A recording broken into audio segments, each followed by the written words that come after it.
2 মাস হলো তারেক রহমানের নেতৃত্বাধীন বিএনপি সরকার গঠনের। এরই মধ্যে নানা ইস্যুতে বিস্তর আলোচনা হয়েছে। অন্তর্বর্তী সরকারের আমলে ভারতের কূটনৈতিক অসহযোগিতা, মিথ্যা তথ্যের যুদ্ধ ছিল আকাশচুম্বী। ভারতীয় মিডিয়া ও বিশ্লেষকরা বড়ই উচ্ছ্বাস নিয়ে বলছিলেন, তারেক রহমানের নেতৃত্বাধীন বিএনপি সরকার এখন জনগণের ভোটে নির্বাচিত সরকার, তাই তাদের সাথে ভারত সুসম্পর্ক রাখবে। প্রচারণায় তেমন ভাবও দেখা যাচ্ছে। আমরা বিগত 2 মাসে এই সম্পর্কের অগ্রগতির একটি পর্যালোচনা করতে চাই। দেখা যাক কোথায় বরফ গলেছে আর কোন কোন ইস্যুতে জমাটবদ্ধ বরফ ক্রমে শিলাখণ্ডে রূপ নিয়েছে। তারেক রহমান যেদিন প্রধানমন্ত্রীর দায়িত্ব নেন, সেদিন শুভেচ্ছা জানাতে উড়ে এসেছিলেন ভারতের লোকসভার স্পিকার ওম বিড়লার নেতৃত্বে উচ্চ পর্যায়ের প্রতিনিধি দল।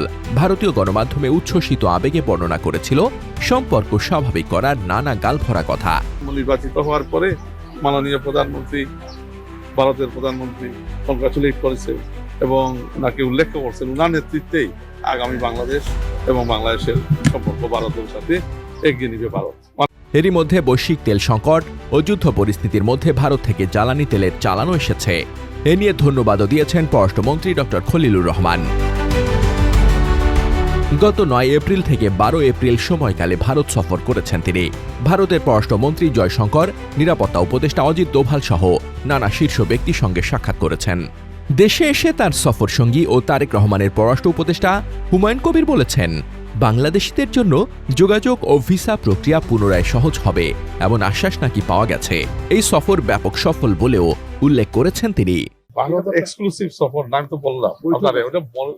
এছাড়া শহীদ শরীফ ওসমান হাদির হত্যা মামলার আসামিদের ফেরত দিতে সম্মত হয়েছে ভারত, সেটাও একটা বড় সুখবর।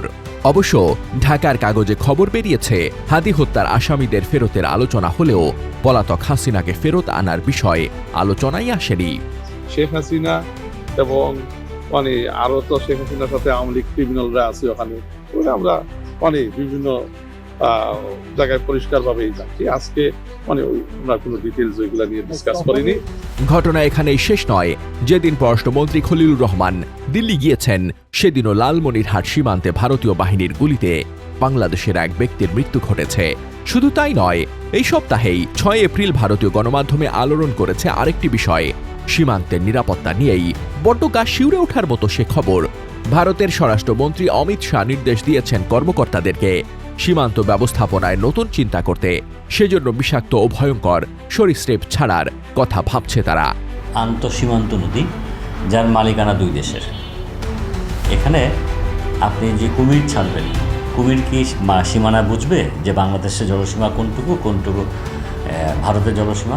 বিষয়টি শুনলে যাদের বাড়ি সীমান্তের আশেপাশে, তাদের পিলে চমকে যাওয়ার কথা। এলাকার মানুষের ভিতরে আতঙ্ক সৃষ্টি না করে যদি সুষ্ঠু সমাধান এর জন্য এগিয়ে আসে 2 দেশের সরকার, তাহলে ইনশাল্লাহ এগুলো করা লাগে। ভারত বাংলাদেশের মধ্যকার 4096 কিলোমিটার সীমান্তের মধ্যে 3326 কিলোমিটার এলাকায় স্থলভূমি। এই সীমান্তে ভারতীয় কর্তৃপক্ষ কাঁটা তারের বেড়া দিচ্ছে। এর মধ্যে 2954 কিলোমিটারের বেড়া দেওয়া হয়েছে, 317 কিলোমিটার প্রক্রিয়ায় রয়েছে। অবশিষ্ট প্রায় 700 কিলোমিটার সীমান্ত রয়েছে নদী, খাল বা জলাশয়। কিছু অংশ আছে গভীর জঙ্গলে। এসব জায়গা থেকেও অনুপ্রবেশ ও চোরাচালানের আশঙ্কা করেন ভারতীয় পণ্ডিতরা। তাই তারা এইসব জলাশয়ে সাপ ও কুমির ছাড়তে চান। বড় যে প্রশ্নটি সামনে আনা দরকার তা হল, যে ব্যক্তির মাথা থেকে এই ভাবনা এসেছে, তিনি এই সীমান্তের 2 প্রান্তের মানুষের জীবন, নিরাপত্তা আর জীববৈচিত্র্য সম্পর্কে একেবারেই অজ্ঞ। এমন লোকদের সীমান্তের দায়িত্বে রেখে বন্ধুত্বের কূটনীতি কি আশা করা যায়? যেহেতু আমরা পাশাপাশি রাষ্ট্র, 2টা রাষ্ট্রে একে অপরের সাথে আমরা সহযোগিতা এবং বন্ধুত্বপূর্ণ আচরণ করব, এটাই সব। নতুন সরকারের 2 মাসের পর্যালোচনায় এটি বিরাট প্রসঙ্গ হিসেবে সামনে রাখা উচিত। বাংলাদেশের পররাষ্ট্র দপ্তরের এই প্রশ্নে চুপ থাকার নীতি বাদ দিয়ে শক্ত প্রতিক্রিয়া জানানো দরকার।